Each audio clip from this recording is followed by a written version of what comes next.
Hello guys, मैं हूं जतिन। आज हम लोग क्लास 10th का चैप्टर 2 का पार्ट 4 करने जा रहे हैं। एनसीईआरटी का पार्ट 4 में हम लोग पीएच स्केल के बारे में पढ़ेंगे। पीएच स्केल क्या है? पीएच स्केल का यूज़ होता है स्ट्रेंथ एसिड या बेस की डिटरमाइन करने के लिए। ओके, मतलब कि कितना एसिडिक है कोई सब्सटेंस या कितना बेसिक है वो पता लगाने के लिए हम पीएच स्केल का यूज़ करते हैं। अभी हम वाटर की बात करते हैं, पानी की। तो वाटर कैसे टूटता है, मतलब कैसे आयनाइज होता है? H+ आयन्स और OH negative ion. H+ ion आपका हाइड्रोजन आयन है, OH नेगेटिव आयन आपका हाइड्रोक्साइड आयन है।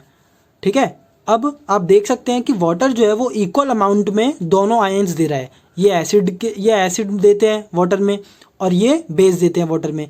अभी अगर वाटर ही दोनों इक्वल अमाउंट में दे रहा है तो वाटर ना तो एसिडिक हुआ ना ही बेसिक हुआ, वो क्या होगा? न्यूट्रल होगा आपका। ठीक है, अभी हम लोग देखते हैं एसिड्स क्या देते हैं। एसिड देते हैं आपके H+ आयन्स वाटर में, बेसिस देते हैं आपके OH नेगेटिव आयन्स। ठीक, अभी हम लोग मतलब पता लगाते हैं कि ये पीएच है क्या, कहाँ से आया, किसने दिया। 1909 में सोरेनसन नाम के एक आदमी ने एक स्केल डिवाइस किया जिसका नाम उसने पीएच स्केल रखा। उसमें उसने एसिड की मतलब एसिड सॉल्यूशंस और बेसिक सॉल्यूशन की स्ट्रेंथ को डिटरमाइन किया, तो रिप्रेजेंट किया किसकी हेल्प से? कंसंट्रेशन हाइड्रोजन आयंस की।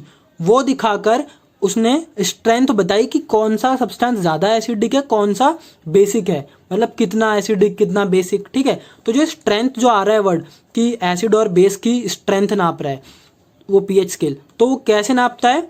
वो देखता है कि H+ आयन की कंसंट्रेशन कितनी है उसके अंदर। अभी हम लोग देखते हैं, हम लोग अपने पिछले पार्ट्स में कंसंट्रेटेड और डाइल्यूटेड करके कुछ पढ़ चुके हैं। तो कंसंट्रेटेड अगर कोई चीज़ होगी तो उसमें वाटर का जो अमाउंट होगा वो कम होगा। इस एरो का, डाउन एरो का मतलब है लेस। तो कंसंट्रेटेड में वाटर कम होता है, डाइल्यूटेड में वाटर ज़्यादा होता है दूसरे सब्सटेंस के मुकाबले। ओके, अभी हम पता करते हैं ये पीएच कहाँ से आया। पीएच, जो ये पी है ये एक जर्मन वर्ड पोटेंस से आया है जिसका मतलब होता है पावर। और जो एच है, H stands for concentration of hydrogen ions. ठीक, तो अभी इतना क्लियर हुआ। तो मतलब पीएच का पूरा मतलब क्या है? Power of concentration of hydrogen ions. Okay, now we will move. So जो पीएच होता है किसी सॉल्यूशन का वो H+ आयन की कंसंट्रेशन के इन्वर्सली प्रोपोर्शनल होता है। मतलब अगर पीएच ज़्यादा हुआ तो क्या होगा? H+ आयन कंसंट्रेशन कम होगी। इन्वर्सली प्रोपोर्शनल का मतलब उल्टा होता है।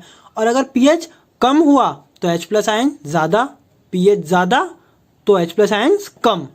आया? अभी आपको मैं थोड़ा सा इससे समझाता हूँ। डिक्रीजिंग ऑर्डर ऑफ पीएच, इस साइड ये एरो दिखा हुआ है तो लेफ्ट साइड में पीएच कम है, डिक्रीजिंग ऑर्डर ऑफ पीएच लिखा हुआ है मैंने, मतलब यहाँ पीएच सबसे कम होगा, यहाँ पीएच सबसे ज़्यादा होगा।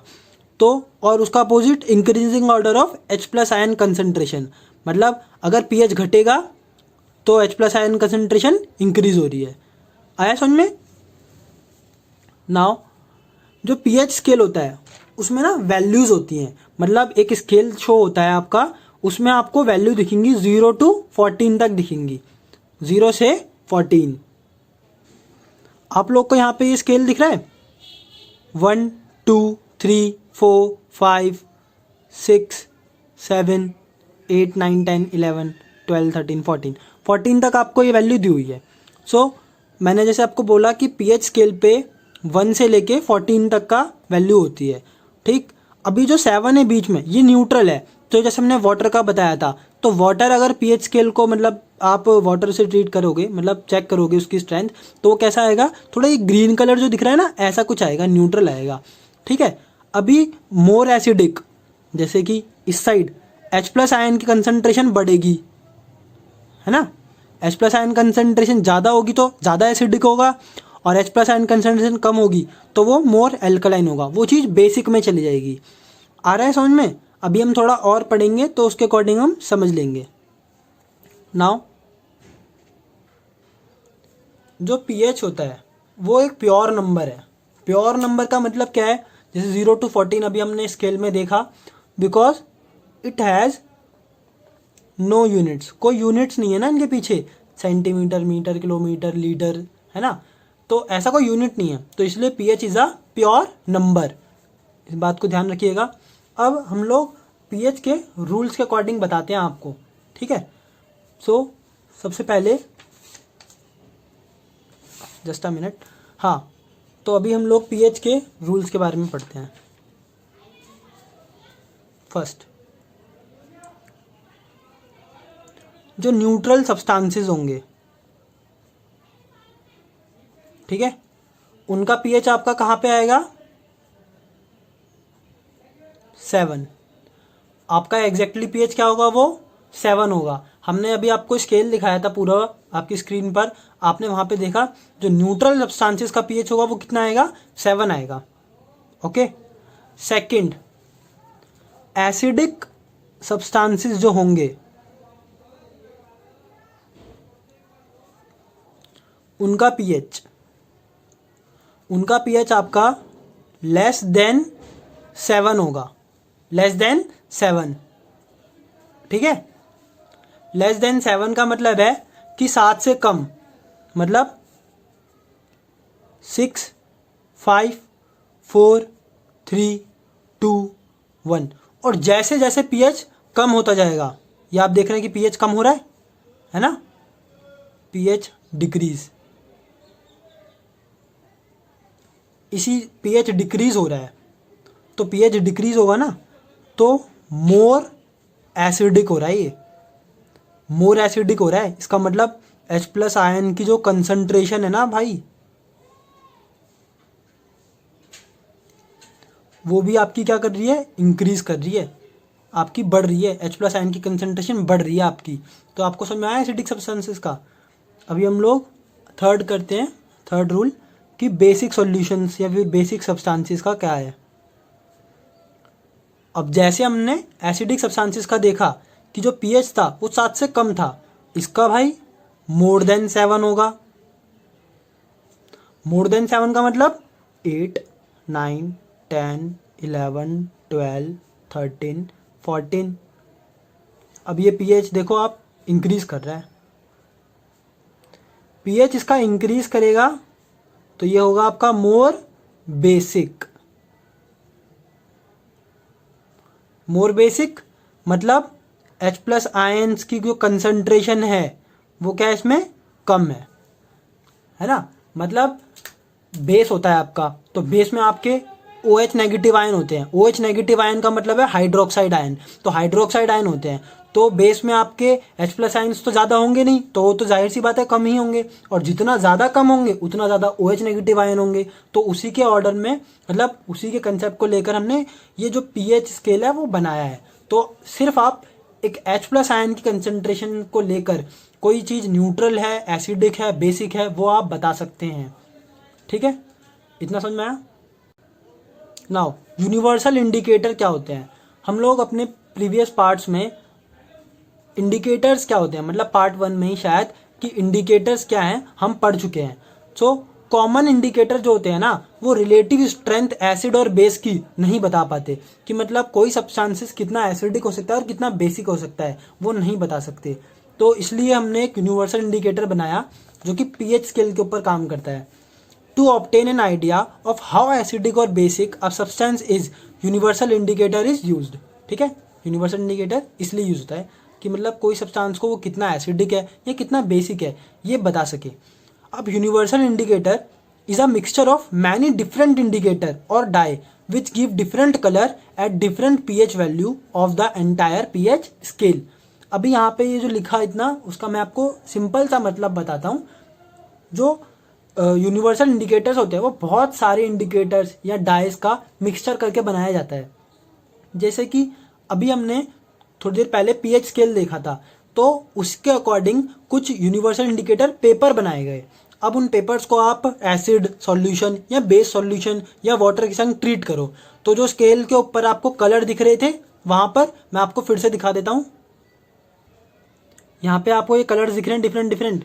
तो अगर वो यूनिवर्सल इंडिकेटर पेपर्स के संग मैं मतलब किसी सॉल्यूशन को ट्रीट करूं कि वो एसिडिक है, बेसिक है, वाटर है, तो वो जो अलग अलग यहाँ पे डिफरेंट कलर्स दिख रहे हैं वो इनसे मैच करता हुआ कलर देगा। फिर मैं उस पेपर को यहाँ पे लाकर, मतलब इस स्केल से लाकर मैच करूंगा कि कौन सा कलर कहाँ मिल रहा है।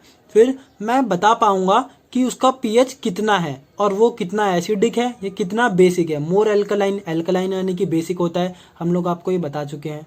अभी आप लोग को मैं ये दिखाता हूँ, ये जो इस आदमी के हाथ में ये दिख रहा है, ये एक ऐसा ही यूनिवर्सल इंडिकेटर पेपर है। यहाँ पे वायलेट सा कलर आ गया है, जिसका मतलब है कि ये जो सब्सटेंस इसने चेक किया होगा वो एल्कली होगा, यानी कि बेसिक होगा, और वो भी strong basic. Because purple violet थोड़ा लास्ट में आ रहे हैं तो ये ज़्यादा बेसिक होंगे और H+ आयन कंसंट्रेशन इसमें कम होगी।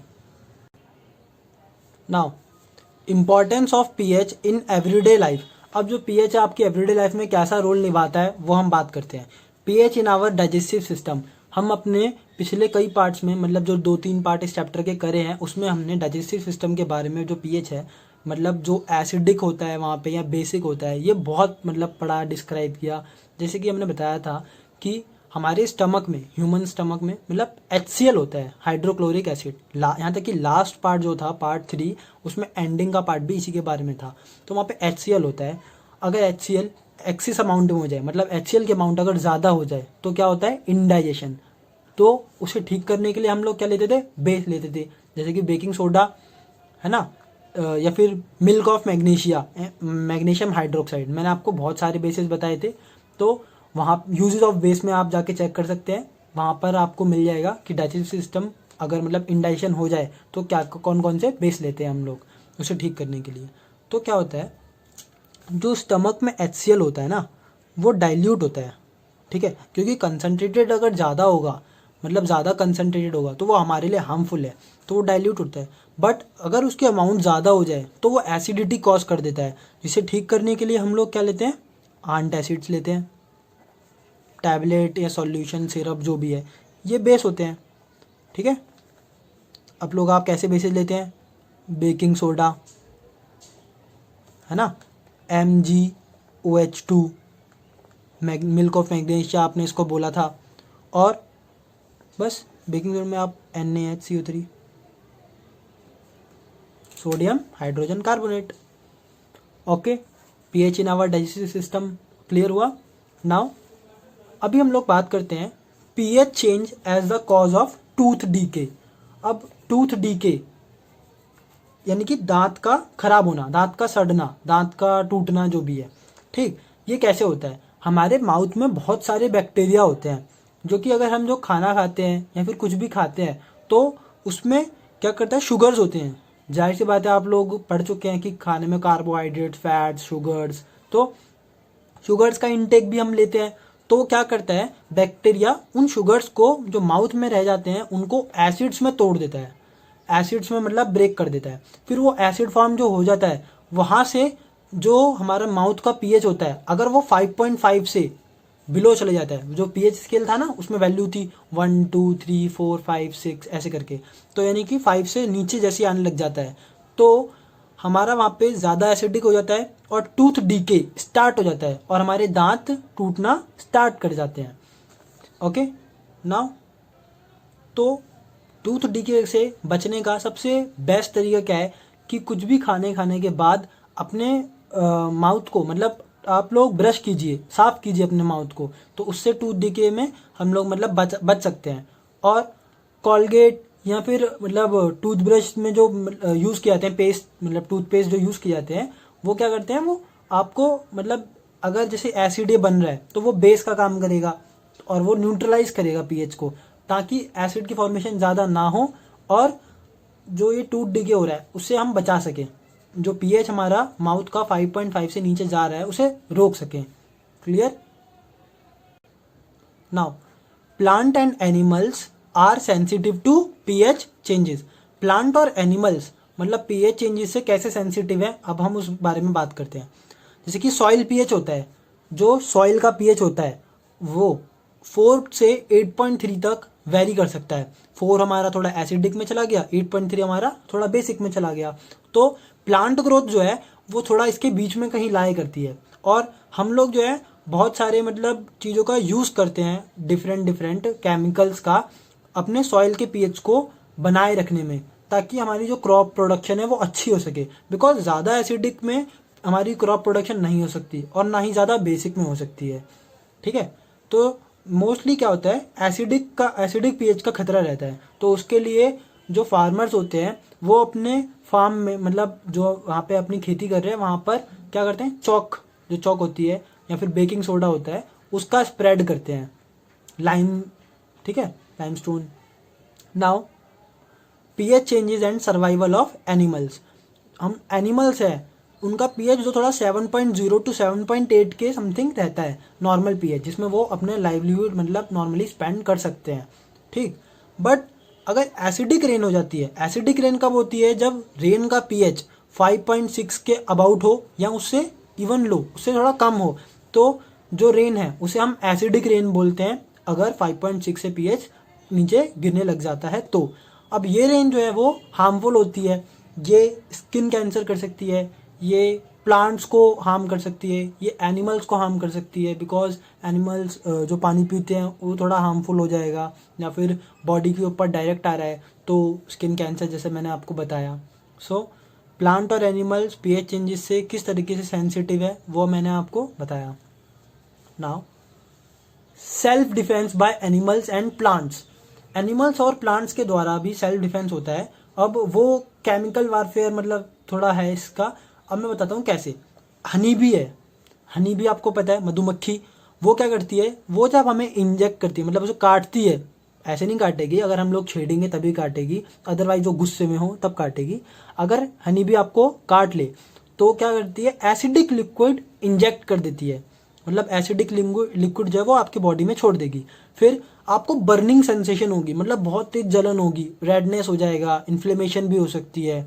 तो आप क्या कर सकते हैं, बेकिंग सोडा जो कि बेस है, क्योंकि एसिडिक आ रहा है तो हम उसका उल्टा बेस लगाएंगे ताकि न्यूट्रलाइज हो, इफेक्ट खत्म हो उसका। तो बेकिंग सोडा को हम वहाँ पे रब कर सकते हैं उसे ठीक करने के लिए। वास्प यानी कि शायद टिड्डा, तो वो क्या करता है, जब वो काटता है तो एल्कलाइन लिक्विड यानी कि बेसिक लिक्विड इंजेक्ट करता है बॉडी में। फिर हम लोग क्या कर सकते हैं, अभी भाई बेसिक आया तो हम लोग एसिडिक लगाएंगे, तो विनेगर, उसमें एसिडिक एसिड होता है ना, तो उसको लगा के हम लोग रब कर सकते हैं, विनेगर यानी कि सिरका। थर्ड, आंट यानी कि चींटी। एंट जो होती है वो जब वो इंजेक्ट करती है, मतलब वो जब काटती है तो वो मिथेनोइक एसिड को छोड़ती है। मिथेनोइक एसिड आपकी बॉडी में उसने रिलीज किया तो आप लोग क्या लगाएंगे, बेस लगाएंगे, बेकिंग सोडा को आप रब कर सकते हैं। ऐसी एक नेटल प्लांट, एनिमल तो एनिमल, प्लांट भी कम नहीं है, प्लांट भी मतलब आप लोग को मतलब अपने सेल्फ डिफेंस के लिए या फिर अपने फायदे के लिए ऐसा करते हैं। जैसे कि एक नेटल प्लांट है, अगर उसके मतलब आसपास हो या फिर उसे टच हो, उसके स्टिंग्स होते हैं, कांटे, वो चुभ जाए तो वो चुभते ही मेथेनोइक एसिड छोड़ देते हैं अपनी सेफ्टी के लिए, या फिर किसी भी रीज़न से वो मेथेनोइक एसिड छोड़ देते हैं। अब भाई एसिडिक है तो हम लोग कुछ बेसिक लगाएंगे, तो क्या बेकिंग सोडा को हम वहाँ पे रब कर सकते हैं। तो इन सभी केसेस में मोस्टली बर्निंग सेंसेशन होती है, मतलब जलन, एकदम इन्फ्लेमेशन हो जाता है, रेडनेस हो जाता है। तो ये सारे हम मतलब सेफ्टी मतलब प्रिकॉशंस ले सकते हैं, या फिर ये सारी रेमेडीज़ कर सकते हैं हम लोग। ये रेमेडीज़ हैं जो कि आप कर सकते हैं इंस्टेंटली बचने के लिए। सो अभी हम लोग का ये पीएच वाला पार्ट जो है ख़त्म हुआ। नेक्स्ट पार्ट हमारा सॉल्ट के ऊपर होगा। So thank you for watching our video. Please like and share our video and channel, and don't forget to subscribe our channel. Please subscribe कर दो यार, और अपने फ्रेंड से भी कराओ। Thank you.